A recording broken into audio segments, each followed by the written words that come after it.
السلام علیکم۔ اللہ تعالیٰ نے موسیٰ علیہ السلام اور ہارون علیہ السلام کو حکم دیا کہ فرعون جیسے کافر کے ساتھ نرمی سے بات کریں، اور آج ہمارے متقی دین دار حلیے میں مبلغین نہایت سختی سے نصیحت کرتے ہیں اور ایسا سمجھتے ہیں کہ گویا وہ خدائی فوجدار ہیں اور جنت اور اللہ تعالیٰ کی رحمت ان کے ہاتھ میں ہے۔ اللہ تعالیٰ نے ان کو نہیں بخشنا، بلکہ یہ لوگوں کو بخشنے والے ہیں۔ اللہ تعالیٰ کی رحمت سے مایوس کر دینا ان کا کام ہے۔ اللہ تعالیٰ کے ہاتھ میں میزان ہے اور خیر اور شر کا وہی اندازہ کر سکتا ہے۔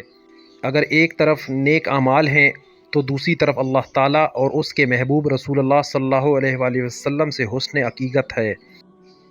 کیا ظاہر سب کچھ ہے یا باطن بھی کچھ ہے؟